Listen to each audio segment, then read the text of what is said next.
The school called to say my daughter had been waiting for over 2 hours.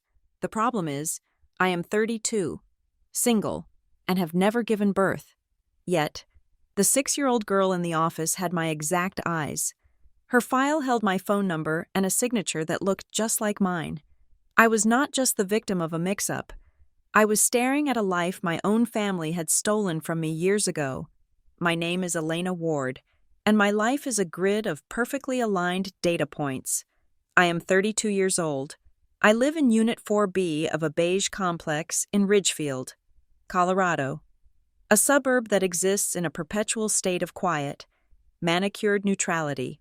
I work as a senior data analyst for Northline Analytics, a job that requires me to stare at screens until my eyes burn and the world reduces itself to patterns, outliers, and predictable trends. I like the predictability. I crave it the way other people crave nicotine or adrenaline. My routine is a fortress I built to keep the chaos out. Every morning, the alarm on my phone goes off at 6:30. I drink black coffee, not because I enjoy the taste, but because it is efficient. I drive my gray Subaru to the office park, swipe my badge, and disappear into the hum of the servers. I leave when the sky turns the color of a bruised plum. I come home. I heat up a single-serving frozen dinner, usually something with pasta and a sauce that congeals too quickly. And I watch documentaries on Netflix about people whose lives are falling apart. I watch them with a detached sympathy, safe in the knowledge that my own life is sealed tight. I do not date. I do not have a plant because even a fern implies a level of dependency I'm not comfortable with. I certainly do not have children. I have never held a baby for longer than the 10 seconds required to be polite. And even then, I felt like I was holding a bomb that might explode into a lifetime of sticky hands and noise. I looked at the mothers in the grocery store, the ones with tired eyes and spit up on their shoulders, and I felt nothing but a cold, hard relief. I was not them. I was Elena Ward, the woman who paid her bills on time, kept her apartment spotless, and answered to no one. It was a survival mechanism. I learned a long time ago that attachments are just liabilities waiting to happen. I grew up in Maple Creek, a town 2 hours away that felt like it was stuck in a different century. My parents, Daniel and Marianne Ward, were pillars of the community. My father was a pastor, a man who believed that reputation was closer to God than charity ever was. In the Ward house, you did not make mistakes. You did not have messy emotions. You were a reflection of the family name, and that reflection had to be pristine. I spent 18 years trying to be the daughter they wanted, the girl with the ironed dresses and the silent obedience. The moment I turned 18, I left. I did not run away in a blaze of glory. I just faded out. I went to college, got a degree in something practical, and stopped answering the phone. I hadn't spoken to them in years. They were a part of my data set that I had permanently archived. I thought I had scrubbed that part of my life clean. But data, as I should have known, never really disappears. It was a Tuesday in late October when the firewall breached. The weather had turned nasty, a cold, biting rain that slashed sideways against the windows of the Northline building. I had stayed late to finish a quarterly report, and by the time I walked out to the parking lot, it was nearly 6 in the evening. The sky was already pitch black. The wind whipped my coat around my legs as I fumbled for my keys. My phone buzzed in my pocket. I froze. My circle was small. My boss emailed. My landlord texted. No one called. I pulled the phone out, shielding the screen from the rain. It was a local number I didn't recognize. A scam. I told myself, a robocall about my car warranty. But something about the persistence of the vibration, the way it felt urgent against my palm, made me slide my thumb across the screen. "This is Elena," I said, my voice tight. "Ms. Ward?" The voice on the other end was female, breathless, and laced with a sharp edge of irritation. "This is Mrs. Barnes from the front office at Riverbend Elementary. We have been trying to reach you for over 45 minutes. I stopped walking. The rain plastered a strand of hair to my cheek. "I think you have the wrong number." "Is this Elena Ward?" "Yes, but—" "Then I don't have the wrong number," the woman snapped. She sounded like she was at the end of a very long, very fraying rope. "Ms. Ward, school dismissed at 3:30. Aftercare ended at 5:30. It is now almost 6 o'clock. You have left your daughter, Mia, waiting here for over 2 hours. The janitorial staff is trying to lock up, and I am the only one left here with her." I blinked, water dripping from my eyelashes. The words made sense individually, but together, they formed a sentence in a language I didn't speak. "My daughter," I repeated, the absurdity bubbling up in my throat. I actually laughed. It was a short, sharp sound that was lost in the wind. "Look, lady, I don't know who put you up to this, or if this is some kind of prank, but I don't have a daughter. I'm single. I live alone. You have the wrong Elena Ward." There was a silence on the line. It wasn't the silence of someone realizing their mistake. It was the silence of someone loading a weapon. "I am looking at the student file right now," Mrs. Barnes said, her voice dropping an octave, becoming colder, harder. "Mia Ward, 1st grade, mother, Elena Ward, contact number." She rattled off my cell phone number, every digit. Address? She recited my address, my apartment number, the zip code. The laughter died in my throat. A cold prickle of unease started at the base of my neck and spread down my spine, colder than the rain. "That's my address," I whispered. "How do you have my address?" "Because you wrote it on the emergency contact form 3 months ago," Mrs. Barnes said. "Mia has been sitting in this chair telling me that her mother works with computers and sometimes loses track of time. She is hungry, she is tired, and she is scared. Frankly, Ms. Ward, so am I." "I didn't write anything," I said, my voice rising. Panic was starting to bleed into the confusion. "I have never been to Riverbend Elementary. I have never had a child. I have never been pregnant. This is insane." "Ms. Ward, listen to me very carefully," the teacher said. "I am not interested in your games. I am interested in the safety of this child. According to our protocol, if a parent is more than 1 hour late and cannot be reached or refuses to collect the child, we are required to contact the authorities. I have already held off on calling the police because Mia insisted you were coming, but if you are not walking through these doors in 20 minutes, I am calling the police and Child Protective Services to report an abandoned child." The world tilted on its axis. Police, Child Protective Services, abandonment. These were words that ruined lives. These were words that showed up on background checks. I worked in data security. My clearance depended on a spotless record, even an investigation. A simple misunderstanding filed in a police report could flag me. I could lose my job. I could lose the safe, sterile life I had built. "Do not call the police," I said, the instinct for self-preservation kicking in. "Do not call them." "Then get here," Mrs. Barnes hissed. "Now." The line went dead.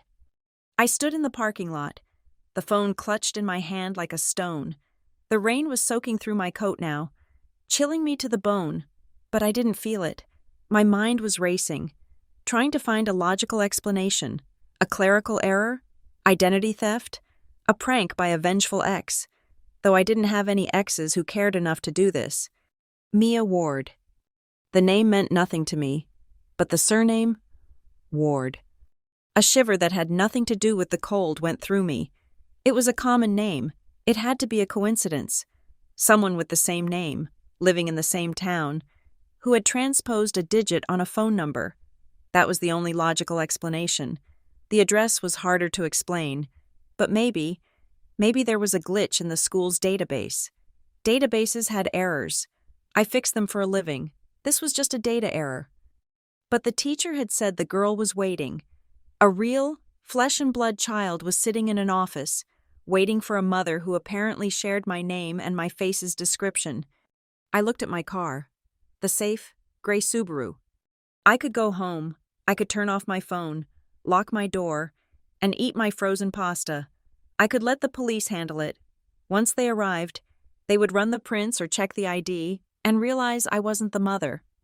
But if they came to my house, if they dragged me down to the station for questioning, if my company found out I was a suspect in a child abandonment case. No, I couldn't risk the noise. I couldn't risk the stain on my reputation.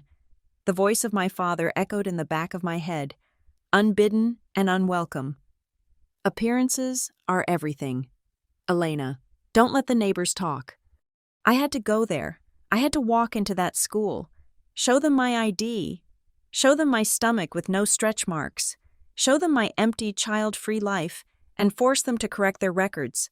I would sign whatever waiver they needed, hand the child over to the actual authorities, and then I would sue the school district for harassment. Yes, that was the plan. Treat it like a work problem. Isolate the variable. Correct the error. Close the ticket. I unlocked the car and slid into the driver's seat. It smelled like stale coffee and cold upholstery. I keyed Riverbend Elementary into the GPS. It was 15 minutes away.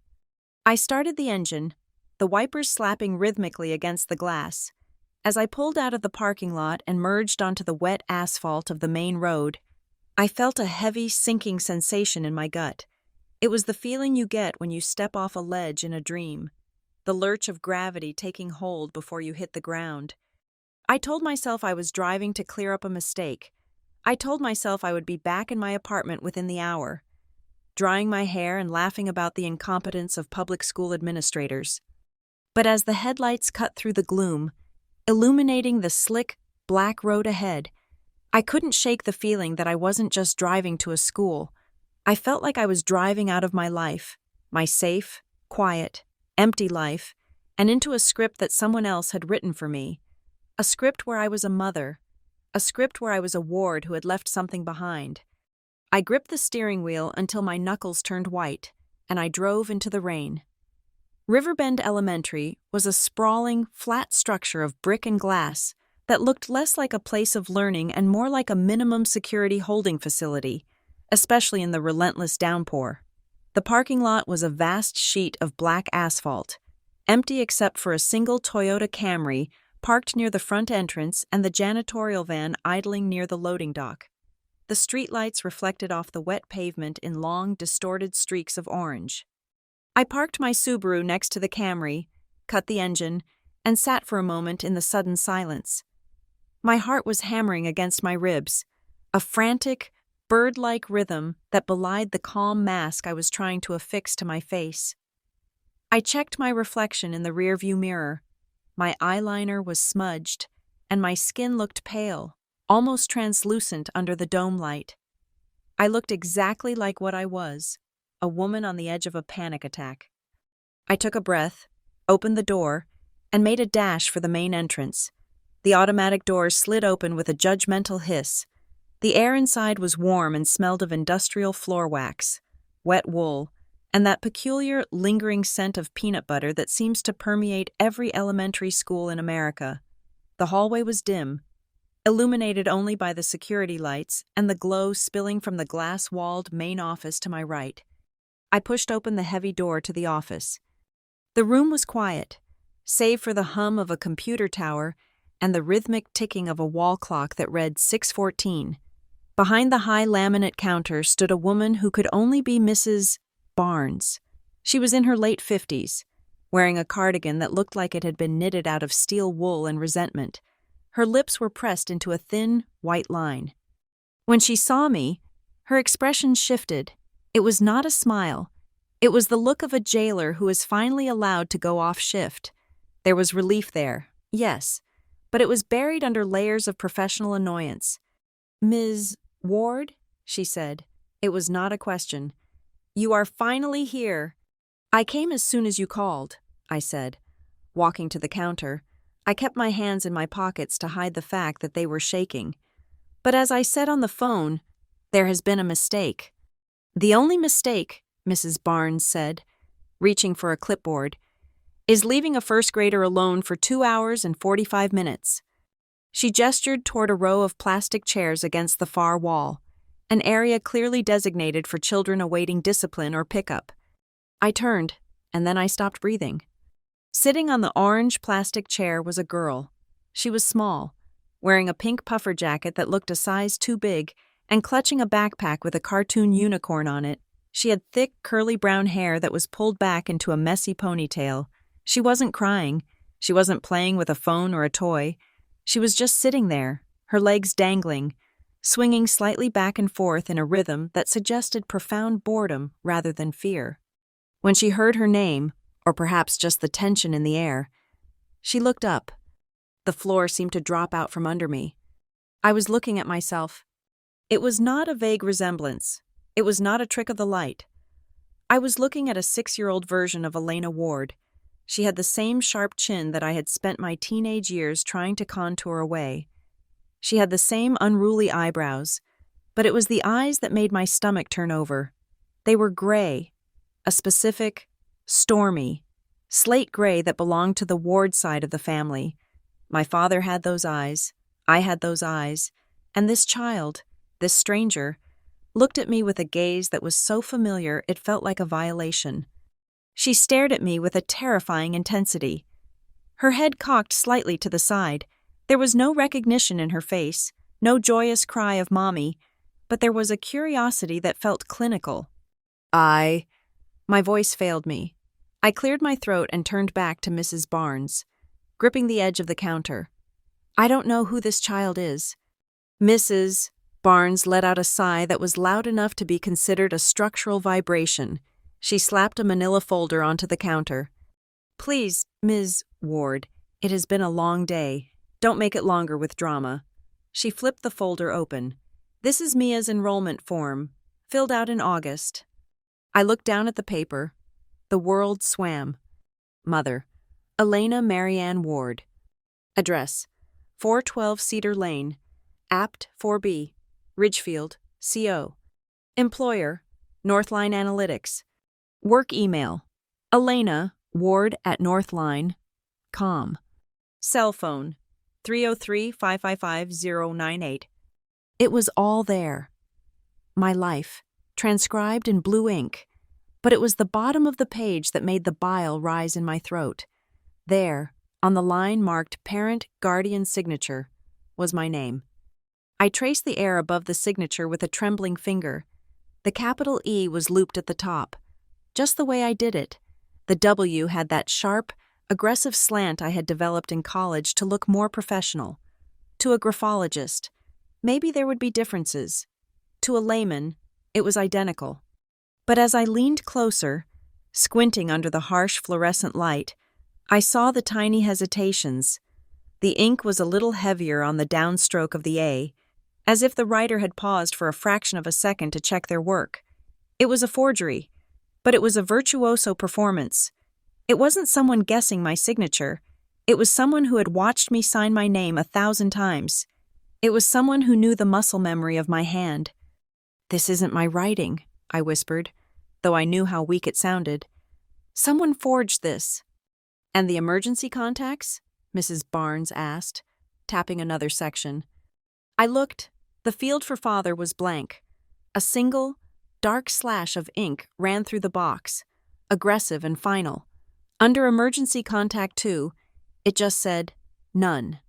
Mia, Mrs. Barnes said, raising her voice slightly to address the girl. Is this your mother? I held my breath. I prayed for the girl to shake her head. I prayed for her to scream, stranger danger, and run behind the desk. The girl, Mia, slid off the chair. She walked toward me, her sneakers squeaking on the linoleum. She stopped 2 feet away and looked up. She didn't hug me. She didn't smile. She leaned in, sniffing the air near my coat, like a wary animal investigating a new enclosure. She smells right, Mia said softly. I froze. What? She smells like the house, Mia said. Her voice was high and clear, but devoid of the childish affectation most 6-year-olds have. Like the old house, before.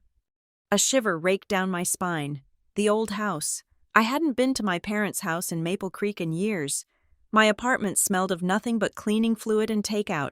What house was she talking about? And why did the scent of it on me, whatever that scent was, make her accept me? Mia, I said, crouching down so I was eye level with her, up close. The resemblance was even more jarring. I could see the flecks of lighter gray in her irises, identical to mine. Mia, look at me. Do you know me? Have you ever seen me before? She studied my face with that unnerving gravity. You're the lady in the picture, she said. The one in the box. The box. Mrs. Barnes? I said, standing up abruptly. I am telling you, I have never seen this child before today. I need you to check your records. Did you check my ID when I walked in? Did anyone verify this enrollment form with a birth certificate? We have a copy of the birth certificate on file. Mrs. Barnes said, her patience evaporating completely. She looked over her shoulder at a younger woman sitting at a desk in the back, who was pretending to type but was obviously listening to every word. Cindy, pull the digital scan. The younger woman clicked her mouse. It's right here. Mia Ward. Born June 12th, 6 years ago. Mother, Elena Ward. Mrs. Barnes crossed her arms. Ms. Ward, listen to me. I don't know if you are having a breakdown, or if you are on medication, or if this is some kind of custody dispute game you are playing. I don't care. What I care about is that the district policy is very specific. She leaned over the counter, lowering her voice to a harsh whisper. The school resource officer has already left for the day, but I have the direct line for the county sheriff, and I have the number for Child Protective Services on speed dial. Cindy mentioned they called earlier to verify the address because of a flagged truancy concern. If you walk out of here without her, I am making that call. They will come to your house. They will come to your workplace. They will open an investigation into child abandonment and neglect. Do you have any idea what that looks like on a background check? Do you have any idea what happens to a child in the system while they sort out your memory loss? I stared at her. The threat was precise and terrifyingly real. I worked in data. I knew exactly what happened when a red flag appeared in a federal database. I analyzed risk for a living. The risk of walking away was catastrophic. It meant police at my door tonight. It meant Northline HR getting a notification tomorrow. It meant losing my clearance. The risk of taking her? It was kidnapping, or it was fraud, but it was private. It bought me time. If I took her, I could figure out where she came from. I could find the person who forged my signature. I could take her to the police station myself, on my own terms, with a lawyer present, rather than being arrested in a school lobby. I looked down at Mia. She was watching me, waiting. She didn't look scared. She looked resigned, as if being shuffled between reluctant adults was just how her world worked. That expression hurt me more than the resemblance did. It was an expression I knew. I had worn it myself, sitting in the front pew of my father's church while he preached about sins I hadn't committed yet. Fine, I said. The word tasted like ash. I'll take her. Mrs. Barnes pushed a clipboard toward me. Sign the release. Valid ID required. I pulled my driver's license from my wallet. My hand shook as I handed it over. She compared the photo to my face, then to the file. She didn't even blink. Why would she? The data matched. The face matched. The narrative was complete. I took the pen. I looked at the signature on the enrollment form one last time. The signature that was mine, but not mine. I pressed the pen to the release form. I signed my name. Elena Ward. It looked exactly like the forgery. Come on, Mia, I said, my voice sounding hollow in the large room. The girl picked up her backpack. She didn't say goodbye to the teachers. She just walked to my side and stood there, not touching me, just occupying the space next to me. We expect her in class at 8:15 tomorrow, Mrs. Barnes called out as I turned to leave. Don't make us call again. I didn't answer. I pushed through the heavy doors and out into the cold, wet night. The rain had intensified, drumming against the metal roof of the walkway. Mia walked beside me, her small boots splashing in the puddles. She didn't ask where we were going. She didn't ask why I didn't have an umbrella. She just followed, accepted the reality presented to her. I unlocked the Subaru and opened the back door. Buckle up, I said. She climbed in and clicked the belt across her chest with practiced ease. I got into the driver's seat and locked the doors. The sound of the locks engaging felt like the cell door sliding shut. I looked at her in the rearview mirror. She was staring out the window at the rain-slicked playground. "Who are you?" I whispered to myself, gripping the steering wheel. But the question wasn't really for her. It was for the invisible architect who had built this trap. Someone had access to my Northline email. Someone had my social security number to generate a birth certificate. Someone knew my signature well enough to mimic the hesitation in my vowels. There were only 3 people in the world who had access to all of those things. I put the car in gear and pulled out of the school lot, the tires hissing on the wet pavement. I wasn't just driving a strange child home. I was driving straight into the past I thought I had severed. And for the first time in 10 years, I was terrified of what I would find when I looked too closely at the data. The rain hammered against the metal roof of the Subaru, creating a deafening rhythm that filled the silence between us. I had the heat blasted on high, trying to chase away the chill that had settled deep in my bones back at the school. But the cold inside the car felt psychological rather than physical. Mia sat in the booster seat I had hastily purchased at a 24-hour superstore on the way out of Ridgefield. It was a cheap, plastic thing that smelled of factory chemicals, but she had climbed into it without complaint, buckling herself in with a practiced, weary efficiency that no 6-year-old should possess. I glanced at her in the rearview mirror. She was staring out at the blurred streaks of neon lights passing by, her face unreadable. "Mia," I said, my voice sounding too loud in the confined space. "I need you to help me. I need to know where your mom usually takes you after school." She didn't look at me. She just traced a pattern on the condensation of the window. "Home," she said softly. "Where is home?" I asked. "Is it the apartment in Ridgefield, where I live?" "No," she said, shaking her head. "That is the paper home. We don't sleep there." The paper home. The phrase sent a spike of dread through me. It suggested a level of deception that a child shouldn't be aware of. Yet she spoke it as if it were a simple fact, like the sky being blue. "Where do you sleep then?" I pressed. "Sometimes at the trailer," she said. "Sometimes at Grandma's house, but not when the tall man is there. He gets mad." "Grandma's house?" I gripped the steering wheel tighter. My mother, Marianne, lived 2 hours away. Was she talking about her? And the tall man, my father, Daniel? It fit. My father was a man whose anger took up physical space, a looming presence that could suck the air out of a room.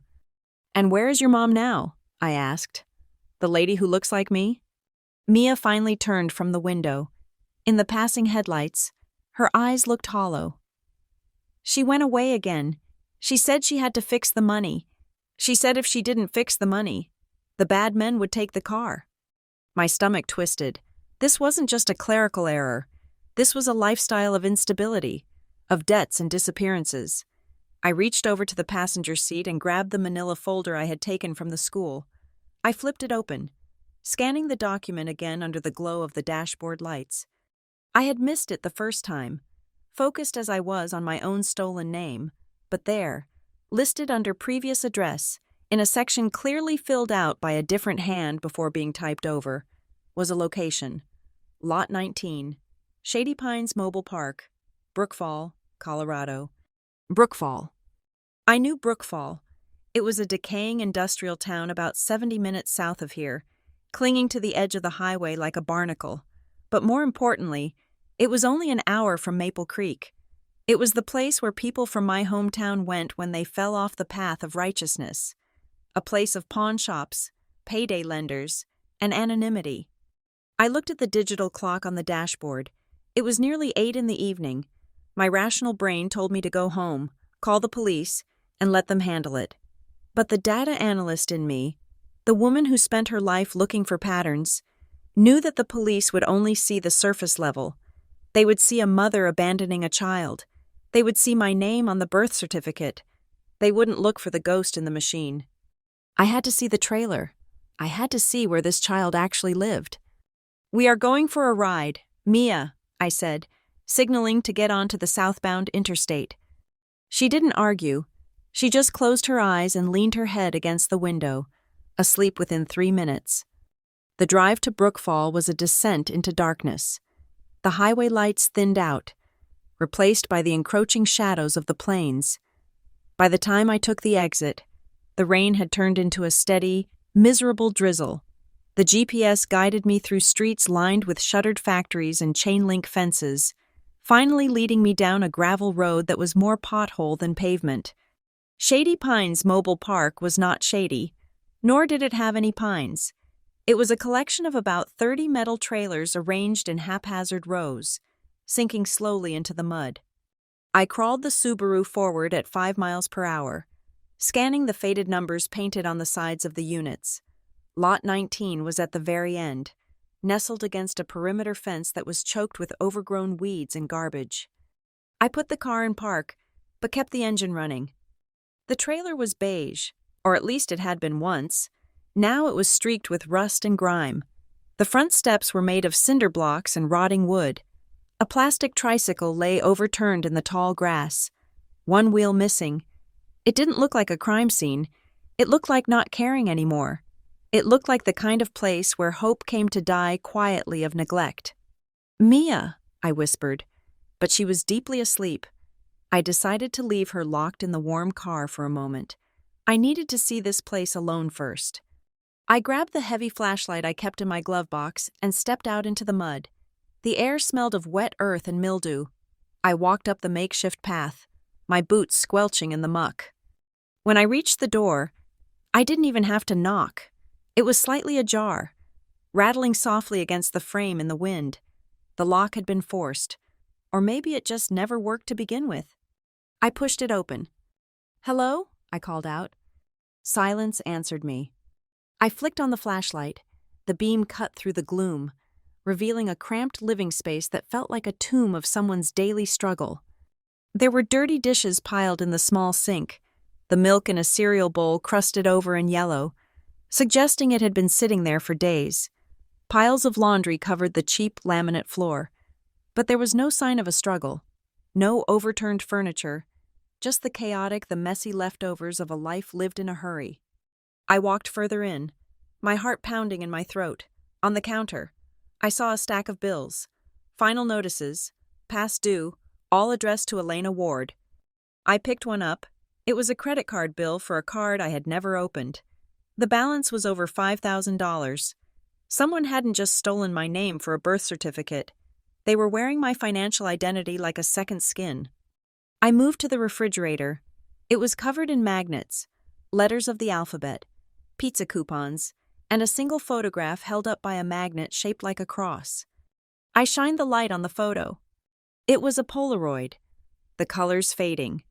It showed a young woman sitting on the hood of a car, holding a newborn baby wrapped in a yellow blanket. The woman was laughing, her head thrown back, her hair a wild, curly halo around her face. I stopped breathing. I knew that laugh. I knew the specific, defiant tilt of that chin. It wasn't me. It was Lauren. Lauren Harlow, my half-sister, the daughter my father had from his first marriage, the girl who had always been the black sheep to my golden child. She was 6 years older than me, wild and beautiful, and full of a rage I had never understood until she vanished. She had left Maple Creek 10 years ago. After a screaming match with our father that had shaken the walls of the parsonage, they told everyone she had run off with a trucker. They told everyone she was dead to the family. I leaned closer to the photo. The woman looked tired, her eyes dark, but there was a fierce protectiveness in the way she clutched that bundle. And then I saw the envelope lying on the small dinette table. It was sealed, stamped, but never mailed. The paper was wrinkled, as if it had been gripped by sweaty hands. I picked it up. The handwriting was jagged, hurried. To Pastor Daniel Ward, First Baptist Church of Maple Creek. Maple Creek, CO. I turned it over. There was no return address, just a single word scrawled on the back flap. Please. My hands were shaking so hard, I almost dropped the flashlight. Lauren was here. Lauren had been living here, using my name, hiding in the squalor of Brookfall while my parents lived in their pristine house an hour away. And she was writing to our father. Why? To beg for money? To beg for forgiveness? And where was she now? She smells like the house, Mia had said. I looked around the trailer again. It wasn't just messy. It was abandoned. There were no fresh groceries. The air was stale. Whoever had been here, Lauren, had left days ago, maybe longer, and she had left her child behind. Or she had been taken. I felt a wave of nausea. The pieces were clicking together, forming a picture that was more horrifying than simple identity theft. My parents knew. They had to know. You don't steal a daughter's identity to cover up a stranger's mistakes. You do it to cover up family shame. Lauren had a baby. My father, the holy man, couldn't have an illegitimate grandchild from the daughter he had disowned. So they used me, the good daughter, the one who had moved away and stopped checking her credit report. They had built a shadow life for Lauren using my clean record, keeping the child a secret, keeping the shame hidden in a trailer park in Brookfall. And now, something had gone wrong. The shadow life had collapsed. Lauren was gone, and the system had spit the child out right at my feet. I shoved the letter into my pocket. I couldn't leave it here. It was evidence. I walked back out into the rain, the mud sucking at my boots. I got back into the car and locked the doors immediately.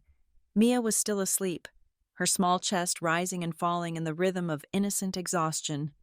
I looked at her, really looked at her, and the resemblance stopped being terrifying and started to break my heart. She wasn't my daughter. She was my niece. She was Lauren's blood. I pulled my phone out. My thumb hovered over the emergency number.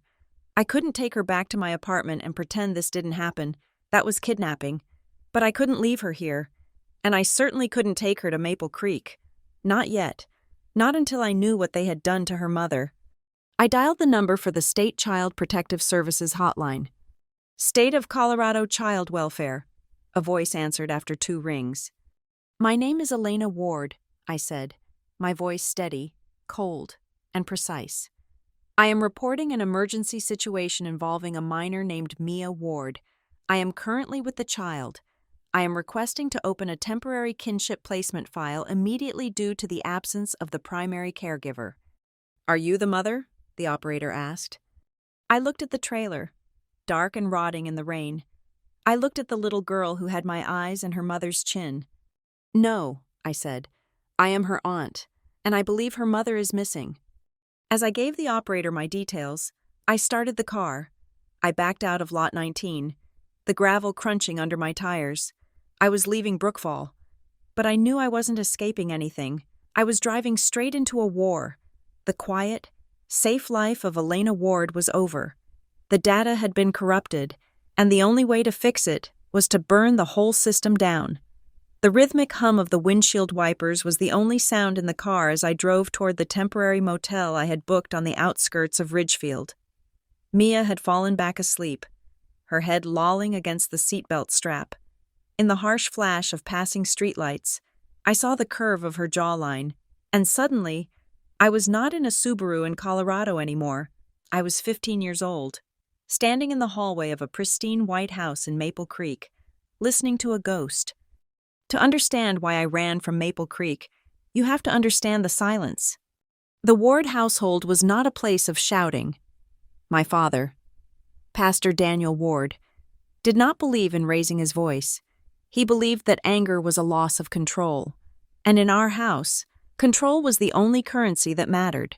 We lived in the parsonage, a 2-story colonial, right next to the First Baptist Church. It was a fishbowl. The congregation watched us when we walked to the mailbox. They watched us when we bought groceries.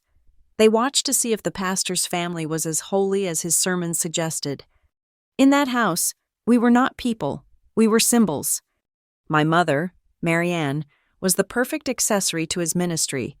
She played the piano with a stiff, terrified precision. She ironed our clothes until the fabric felt like cardboard.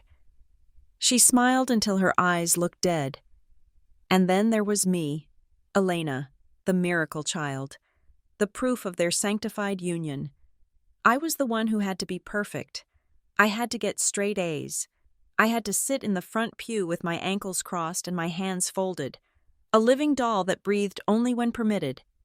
But there was a crack in the porcelain perfection of the Ward family. Her name was Lauren. Lauren Harlow was my half-sister. the daughter my father had with his first wife before he was saved, before he became the man of God everyone revered. She was 6 years older than me. She had come to live with us when her mother died, but she never really lived with us.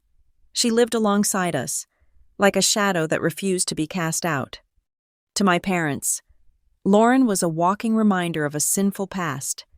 She was treated with a cold, charitable distance. She was fed, clothed, and housed, but she was never claimed. In family portraits, she stood on the edge. In conversations, she was spoken to, not with, but to me she was oxygen. When the pressure of being the perfect daughter felt like it was crushing my chest, Lauren was the one who opened a window. She was the one who smuggled cassette tapes of rock music into the house and let me listen to them under the blankets, the tinny drums sounding like a revolution. She was the one who taught me how to draw charcoal sketches on the back of old church bulletins, showing me that I could create something messy and still call it beautiful. "Don't let them erase you, Elle," she used to whisper to me when I was crying over a B+ on a math test. "They want a statue. You are a girl. Be a girl." She took the brunt of the attention so I could breathe. She wore her skirts too short. She wore too much eyeliner. She challenged my father at the dinner table with questions about contradictions in the scripture. She drew his ire like a lightning rod, and while he was busy dissecting her flaws with his quiet, surgical cruelty, I was safe. I loved her more than I loved God, and I think my father knew that, and he hated her for it. Then came the year I turned 15. The year the silence in the house changed texture. It stopped being the silence of order and became the silence of a held breath before a scream. Lauren changed. The fire in her seemed to dampen. She stopped challenging my father. She started wearing oversized sweatshirts. Even in the heat of early September, she spent hours in her room. I remember one morning distinctly. It was a Tuesday. I woke up early to study, and I heard a sound coming from the bathroom down the hall. It was the sound of retching. I crept down the hallway and pushed the door open. Lauren was hunched over the toilet, her face pale and slick with sweat. She looked up at me, and for the first time in my life, I saw fear in her eyes. Not the defiant anger she usually wore, but raw, animal terror. "Are you sick?" I asked, stepping forward. "Get out, Elena," she hissed, wiping her mouth with the back of her hand. "Go back to your room. Did anyone hear you?" "No," I said. "Lauren, what's wrong? Is it the flu?" She stood up, pulling her baggy shirt away from her body. I noticed then that her hand went instinctively to her stomach, hovering there for a second before she snatched it away. "I'm fine," she said, her voice shaking. "Don't tell Mom. Don't tell Dad. Promise me. Elle, if you tell them I'm sick, they'll make it a thing. Just promise." I promised. I always did what Lauren said. But the atmosphere in the house grew heavier. My father's sermons began to shift. He started preaching exclusively about purity, about the vessel of the Lord, about the weeds that grow in the garden and choke the wheat. "The sin of the flesh is not just a moment of weakness," he said one Sunday, gripping the pulpit with white-knuckled hands. His eyes scanned the congregation, but they lingered, heavy and dark, on the spot in the third pew where Lauren sat with her head bowed. "It is a rot. It is a stain that spreads to the family, to the community. If the branch is rotten, it must be cut off to save the tree." I felt the heat of his gaze physically. I looked at Lauren. She wasn't looking at him. She was staring at her hands, twisting a loose thread on her skirt until the skin of her finger turned white. 3 days later, I came home from school, and Lauren was gone. Her room was stripped. The posters were down. The bed was made with military precision. Her clothes were gone. I ran to the kitchen, panic rising in my throat. My mother was peeling potatoes at the sink, her movements mechanical. "Where is she?" I demanded. "Where is Lauren?" My mother didn't turn around. "She left, Elena. She chose to leave." "What do you mean she left? She wouldn't just leave without saying goodbye to me." My father walked into the kitchen then. He was wearing his suit, looking calm and terrifyingly reasonable. "Your sister has chosen a path that we cannot support," he said. pouring himself a glass of water. She has run off with a boy, a trucker. She has chosen the world over this family. We will pray for her, but we will not speak of her. She has made her choice. I didn't believe him.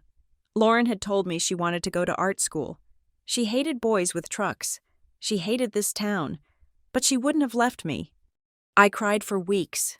I begged them to call the police. My father forbade it, saying that bringing the authorities into a family matter would only humiliate us and that Lauren was an adult who had made her decision. Then, about a month after she disappeared, I woke up in the middle of the night to get a glass of water. The house was dark, but a sliver of light showed under the door of my father's study. I heard voices. "It is handled, Marianne," my father was saying.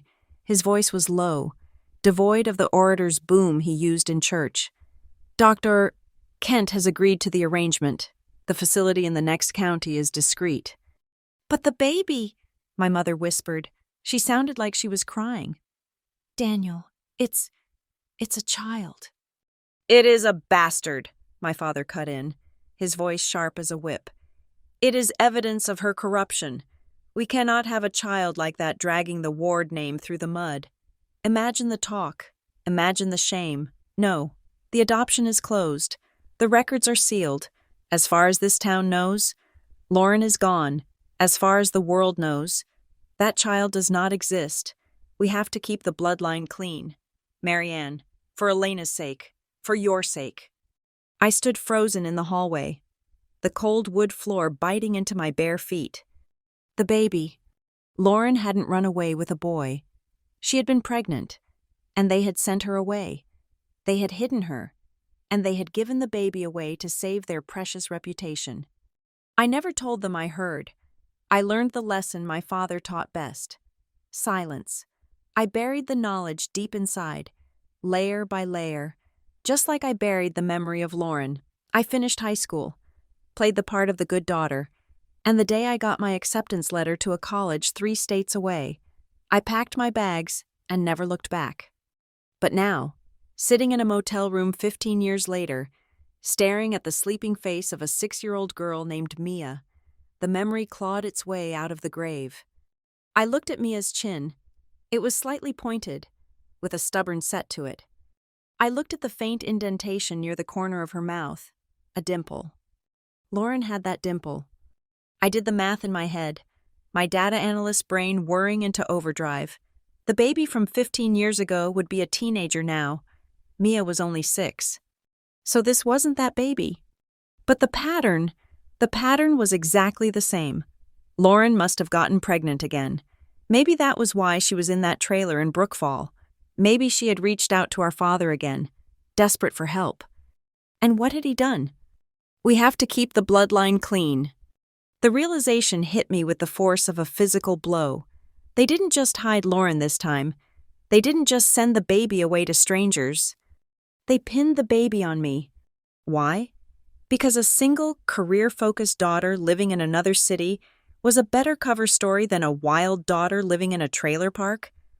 Or was it punishment? A way to burden me with the shame I had tried to escape? If you tell them I'm sick, they'll make it a thing. Lauren had said all those years ago. They had made it a thing. They had turned a child into a secret and a sister into a ghost. And now, they had turned me into a mother without my consent. I looked at Mia again. She stirred in her sleep, her hand reaching out and grasping the fabric of the car seat. "I won't let them erase you," I whispered into the darkness of the car, repeating the promise Lauren had made to me a lifetime ago. My father thought he had buried the past. He thought he could edit the family history like a draft of a sermon, but he forgot one thing. He forgot that I was the one who listened, I was the one who watched, and I was the only ward left who knew exactly where the bodies were buried. I put the car in gear. I wasn't just tired anymore.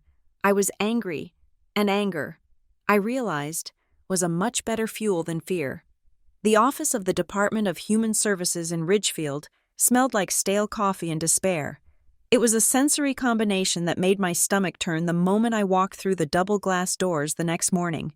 I had left Mia with a vetted emergency babysitter service, an expense I could barely justify but absolutely needed, so I could come here and wage war on a piece of paper. I sat across from Carla Green. She was a woman who looked like she had heard every lie ever invented by the human tongue. Her desk was a fortress of manila folders, and she peered at me over the rim of rectangular glasses with an expression of professional fatigue. "Ms. Ward," she said, her voice flat, "I have read the report from the school. I have read the notes from the hotline operator. You are claiming that Mia Ward is not your daughter." "I am not claiming it," I said, leaning forward. My hands were clasped so tightly on my lap that my knuckles were white. "I am stating it as a biological fact. I have never given birth. I have never been pregnant. I do not know how my name got on that school registry, but it is an error." Carla sighed. It was a long, heavy sound. She reached into a drawer and pulled out a document, sliding it across the laminate surface toward me. "Errors happen, Ms. Ward. Typographical mistakes happen, but this," she tapped the paper with a manicured fingernail, "is not a typo. This is a certified copy of a birth certificate." I looked down. The paper was heavy, the blue border intricate and official. At the bottom, the embossed seal of the state of Colorado was raised and textured. Name of child: Mia Elizabeth Ward. Date of birth: June 12th, 6 years ago. Time of birth: 3:42 a.m. Mother's name: Elena Marianne Ward. Mother's date of birth: my birthday. Mother's social security number: my number. Every single digit was correct. I felt the blood drain from my face. It was one thing to see a school form with my name scribbled on it. It was another thing entirely to see a government document, a foundational record of a human life, anchoring me to a child I had never born.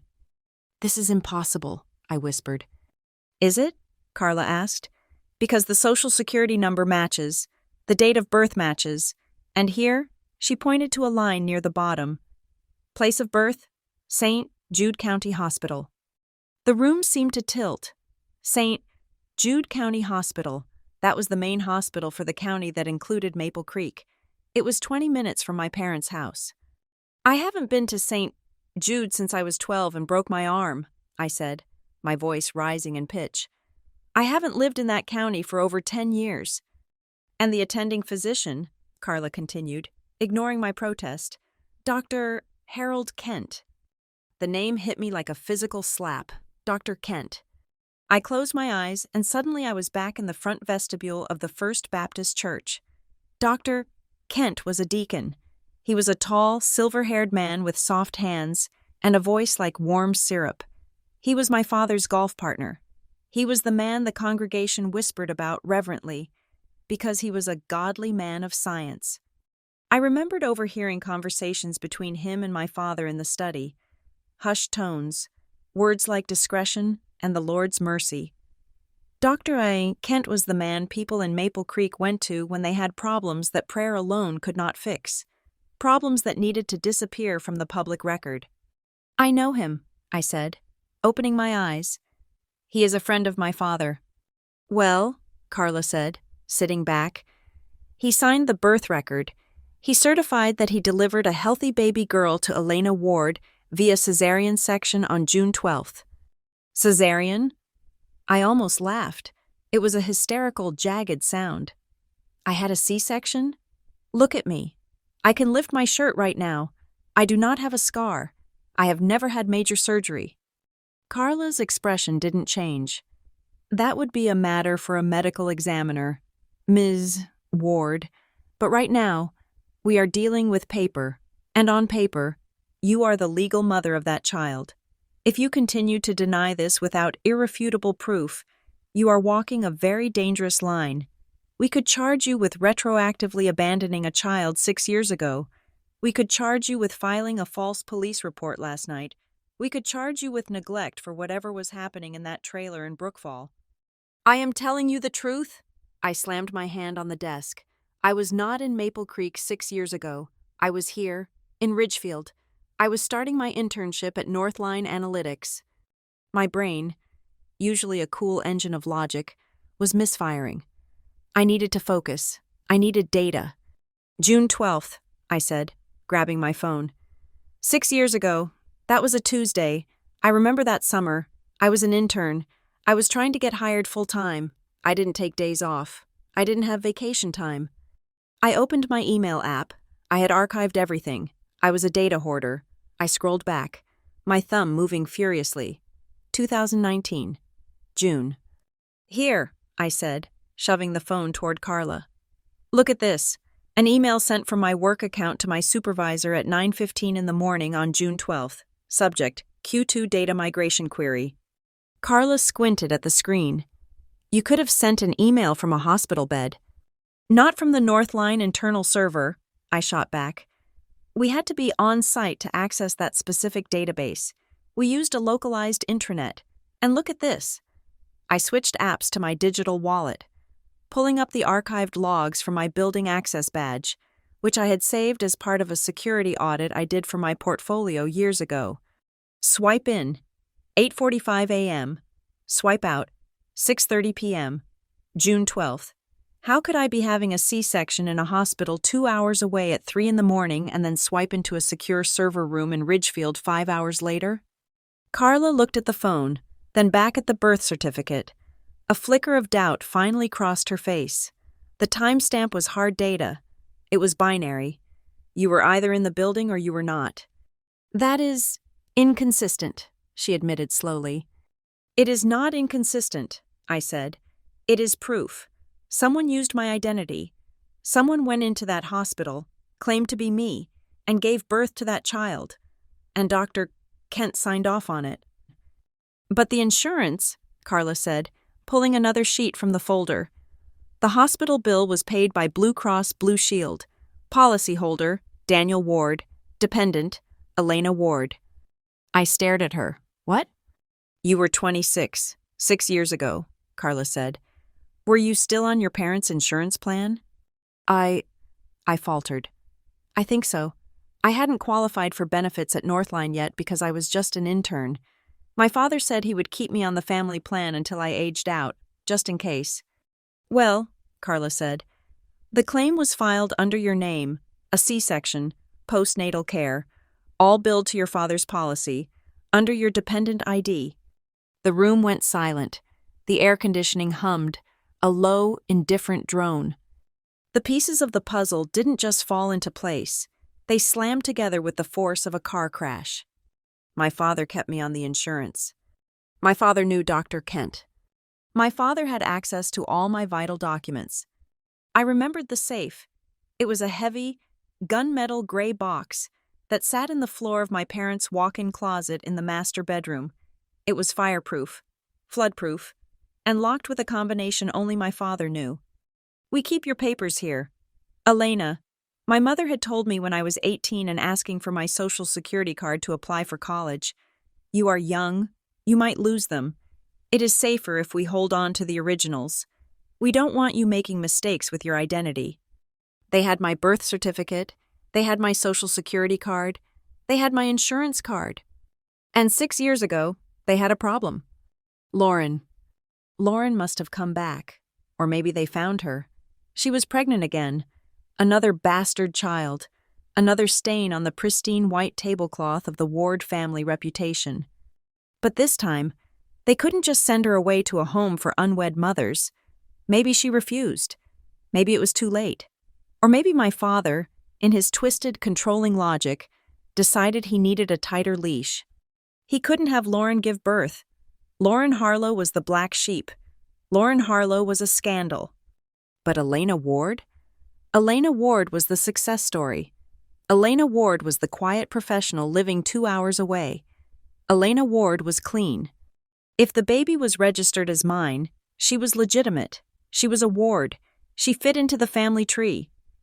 No one in Maple Creek would question Dr. Kent. If anyone asked where I was, my parents could just say I was away or dealing with a personal matter. They could hide the baby, claim she was staying with them while I worked, or shuffle her off to wherever Lauren was hiding. They stole my name. They stole my medical history.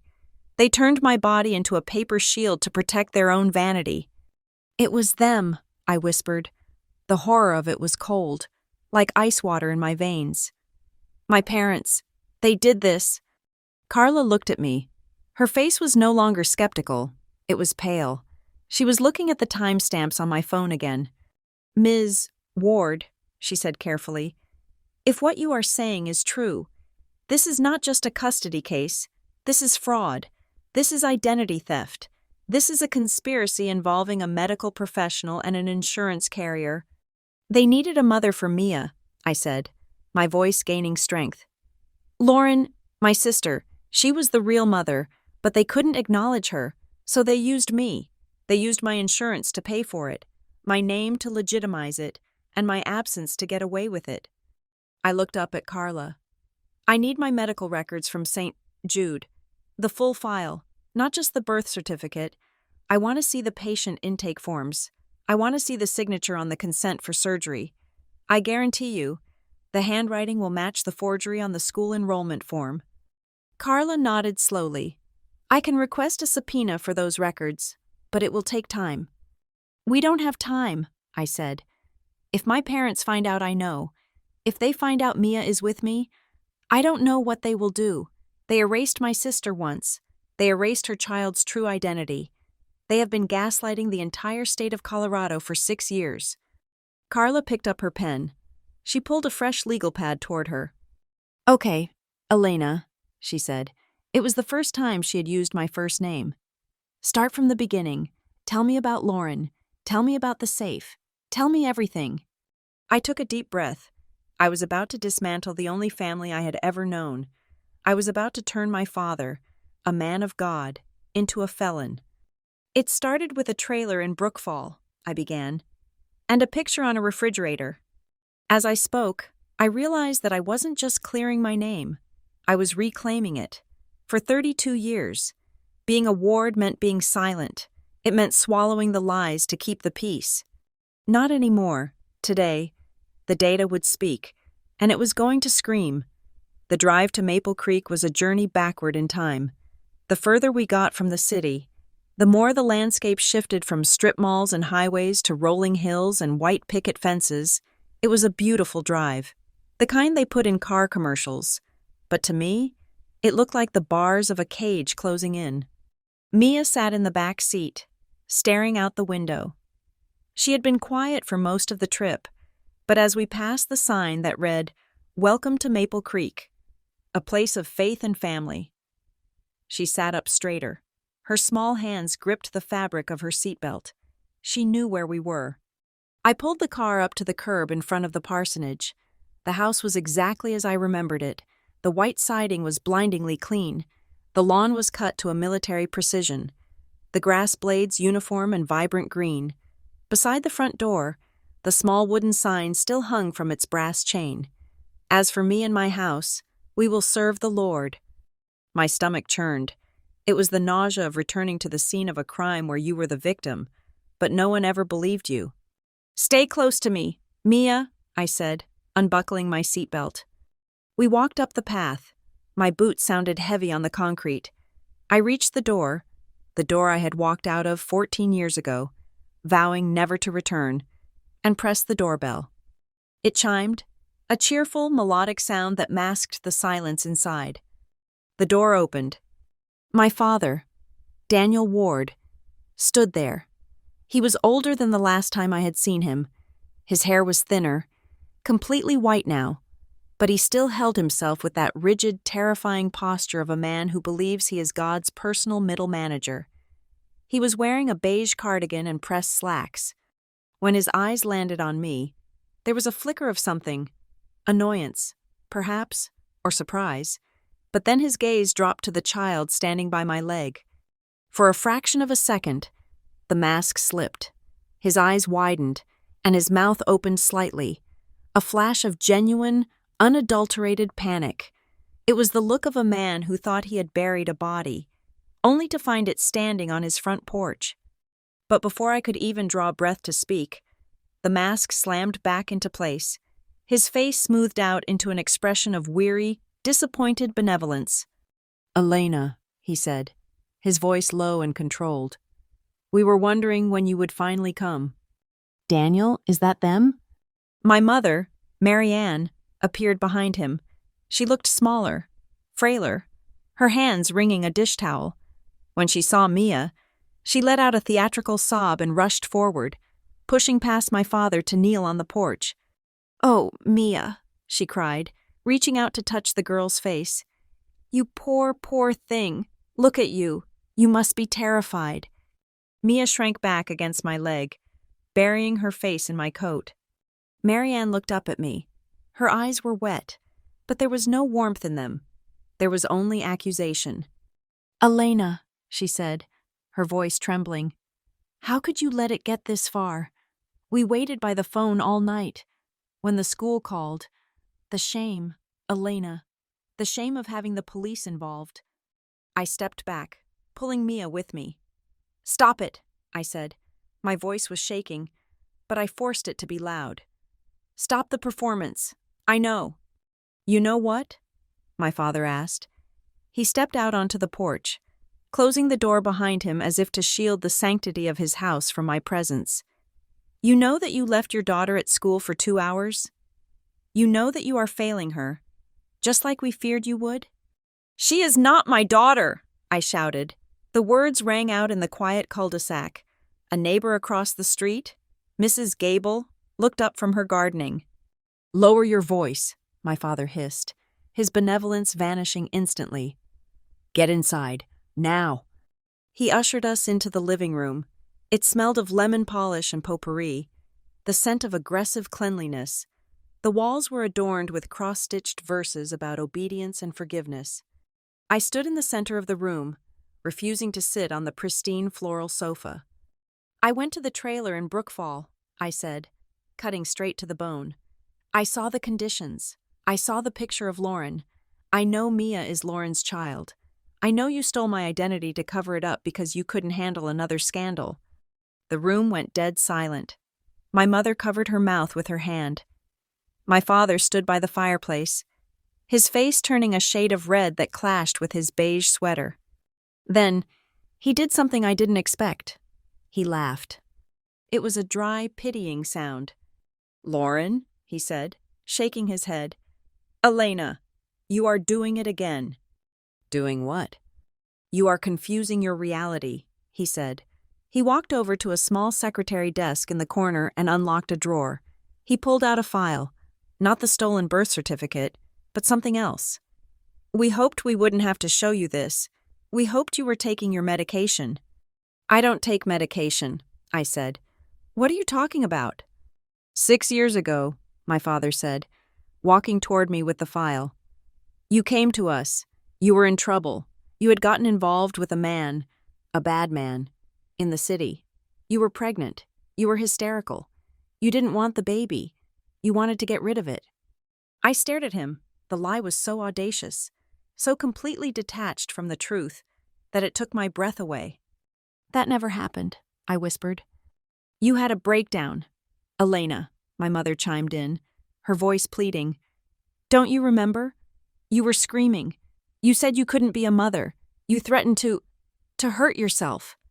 "You were unfit," my father said, opening the file. "So we made a deal. We told you we would help you. We would raise the child. We would keep your secret so you could go back to your precious career and pretend none of this happened. And in exchange, you signed the papers. You gave birth, and then you left. You blocked it out. Dr. Evans said this might happen. Dissociative amnesia." He held up a piece of paper. It was a psychological evaluation, dated 6 years ago. The letterhead belonged to a Dr. Eris Evans, a Christian counselor who had an office in the church basement. Patient: Elena Ward. Diagnosis: post-traumatic stress disorder. Dissociative episodes. Patient exhibits delusion and rejection of maternal reality. "This is fake," I said, grabbing the paper. My hands were shaking. "You typed this up. You got your church crony to sign it. I was working at Northline. I have timestamps. I have badge logs." "You were on medical leave," my father said smoothly. "We called your boss. We handled it all for you, because we love you. Elena, we wanted to save you from yourself." "And Lauren?" I demanded, pointing at the wall where a family photo hung, just me and my parents. Where does Lauren fit into this hallucination of yours? There is no one named Lauren in this family, my father roared. The sudden volume made Mia whimper. My mother flinched violently, her elbow knocking into a small side table, a picture frame that had been turned to face the wall, a common punishment in this house for bad memories, clattered to the floor. The glass shattered. We all looked down. Lying amidst the shards was the photo. It was the same one I had seen in the trailer, or one from the same day. Lauren, looking young and tired, holding a baby, but in this one, my mother was standing in the background, looking terrified. I looked at my mother. You saw her. You knew. My mother began to weep, her shoulders shaking. She was in trouble. Daniel. She came to the back door. She was hungry. Shut up, Marianne, my father snapped. I reached into my pocket and pulled out my phone. I had hit record the moment we stepped onto the porch. I have the birth certificate, I said, my voice cold and hard. I have the proof that you used my insurance, and I have this. I pulled out the crumpled envelope I had found in the trailer, the one addressed to Pastor Daniel Ward with the single word, "Please" on the back. I found this on the table in Brookfall, I said. Mia said her mom, the woman who looks like me, meaning Lauren, went to fix the money and never came back. Did she come here? Dad? Did she come here begging for help, and you sent her away? My father's face twisted. He lunged forward, snatching the envelope from my hand with a speed that surprised me. That is garbage, he yelled, ripping the paper in half, then into quarters. He threw the confetti-like pieces onto the floor. That is the rambling of a sinner who tried to blackmail this family. She wanted money. That is all she ever wanted. Just like you want attention. So you admit she was here? I pressed, stepping closer. You admit Lauren was here? She is dead to me, he spat, his spit flying onto my cheek. And that child, he pointed a shaking finger at Mia, is a mistake we tried to clean up, a mistake we tried to give a name to so she wouldn't be a bastard like her mother. We gave her your name, Elena. You should be thanking us. We gave you a legacy when you were too busy with your machines to give us a grandchild. The confession hung in the air, thick and suffocating. He hadn't just admitted to the fraud. He had justified it with his twisted theology. He believed he had done me a favor by stealing my identity. I looked at Mia. She was watching her grandfather with wide, terrified eyes. She understood the tone, if not the words. She understood hate.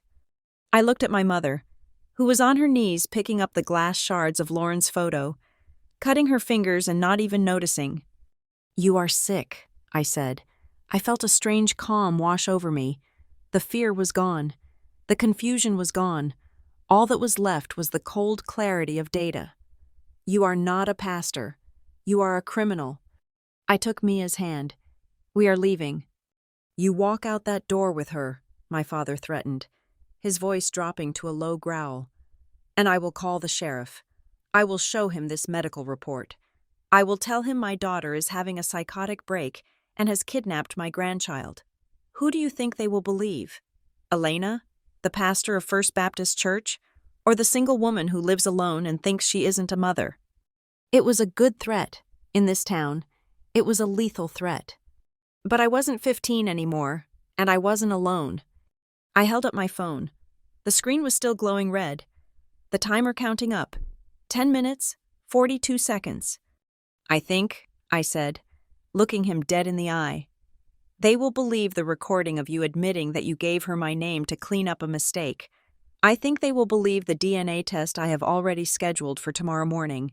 And I think the IRS will be very interested in why you have been claiming a dependent that doesn't live with you.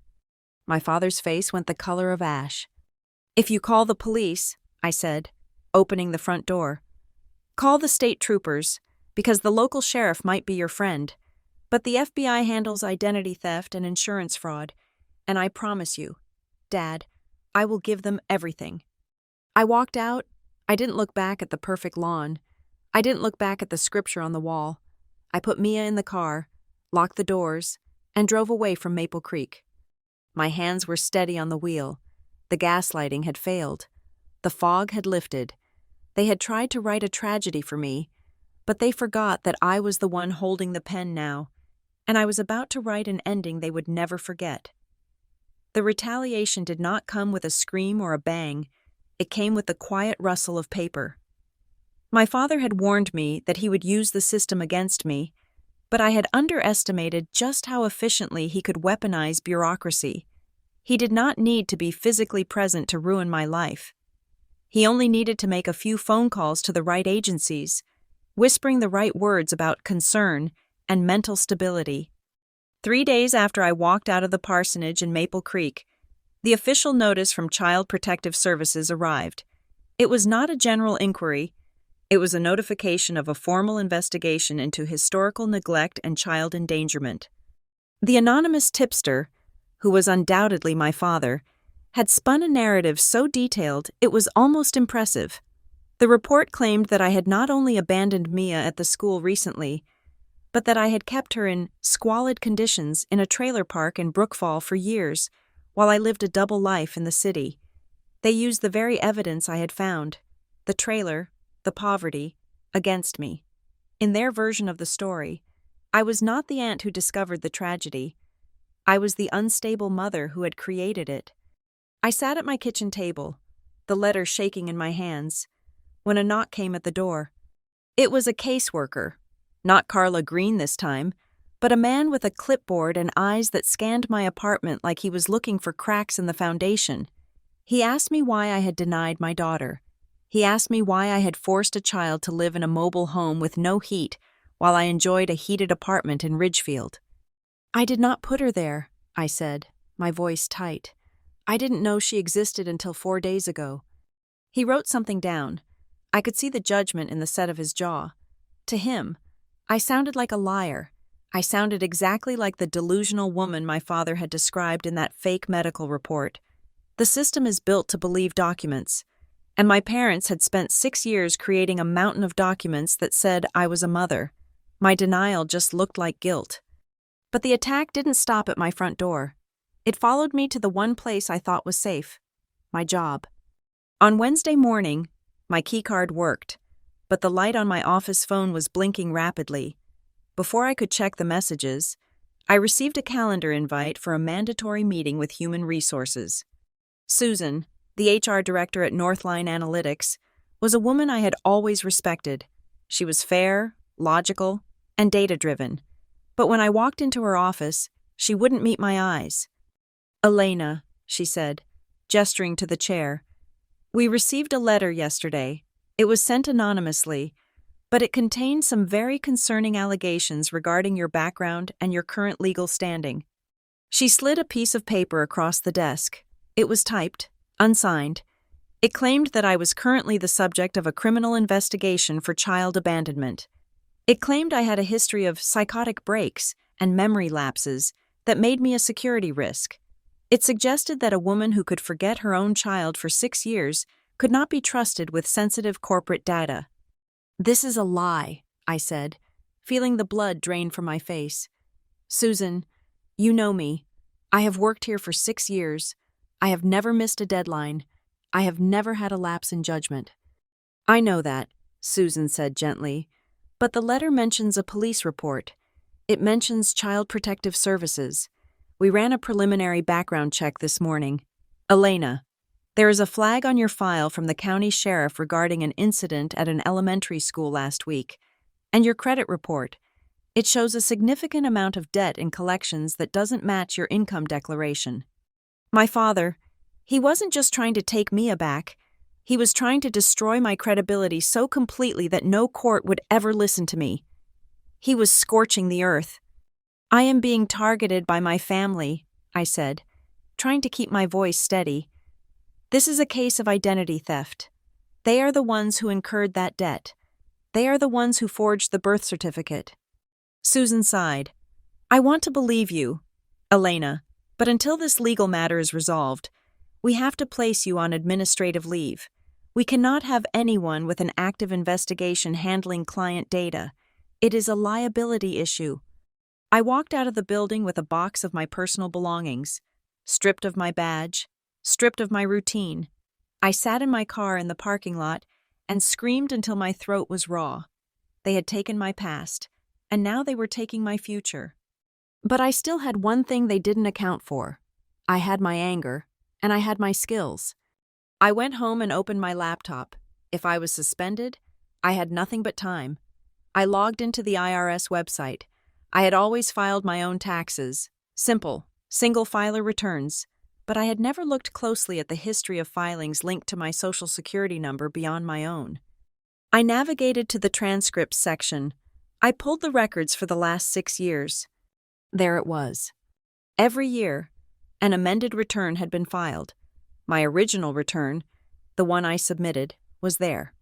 But weeks later, a secondary filing appeared, claiming the child tax credit and the earned income credit for a dependent, Mia E. Ward. I looked at the direct deposit information for the refunds, thousands of dollars over 6 years. The money hadn't gone to my account. It had gone to an account at a credit union in Maple Creek. I recognized the last 4 digits. I had seen them on checks my mother wrote at the grocery store when I was a teenager. It was Marianne Ward's personal account. They hadn't just used me as a shield for their reputation. They had used me as a cash cow. They had profited off the lie. This wasn't just family drama anymore. This was federal tax fraud. I printed everything. The stack of paper felt heavy, like a weapon. The next morning, I met Carla Green at a coffee shop instead of her office. I didn't trust the office anymore. I didn't trust anyone. Carla looked tired. She was holding a coffee cup with both hands, staring at the steam. "Elena," she said, "my supervisors are pushing to remove Mia. They are saying the home environment is unstable. They are saying your refusal to admit maternity is a sign of mental illness." "Look at this," I said, sliding the tax transcripts across the table. I placed my Northline badge logs next to them. I placed my original internship offer letter next to that. "On the day Mia was born," I said, pointing to the dates, "I was in a server room in Ridgefield. Here is the log, and here," I pointed to the tax forms, "is where my mother received $4,000 in tax refunds for a child she claims is mine. Why would I send the refund to my mother's account if I was raising the child? Why would I live in a luxury apartment in Ridgefield while my so-called daughter lived in a trailer?" Carla picked up the tax transcript. She traced the routing number. She looked at the badge log. She looked at me. "This is theft," she whispered. "It is a conspiracy," I corrected. "They stole my identity. They stole public funds, and they are trying to gaslight the state of Colorado into helping them cover it up." Carla set the paper down. Her demeanor shifted. The bureaucrat vanished, and the investigator appeared.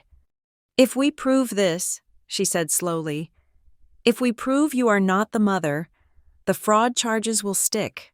But Elena, you have to understand what that means for Mia. If you are not the mother, you have no legal rights to her. She goes into the system. She goes to foster care until the court decides where to place her." "I know," I said. The thought made my chest ache. "But if I don't prove it, they will win. They will take her back to Maple Creek, or they will put me in jail for neglect I didn't commit. We need the DNA test. It is the only way to break the paper truth." Carla nodded. "I will order it. Emergency expedited processing. We will do the swab today." The next 48 hours were a blur of anxiety. Mia was technically in my temporary custody pending the investigation, which meant she couldn't leave my sight. We spent the days inside my apartment, the blinds drawn against the world. I watched her.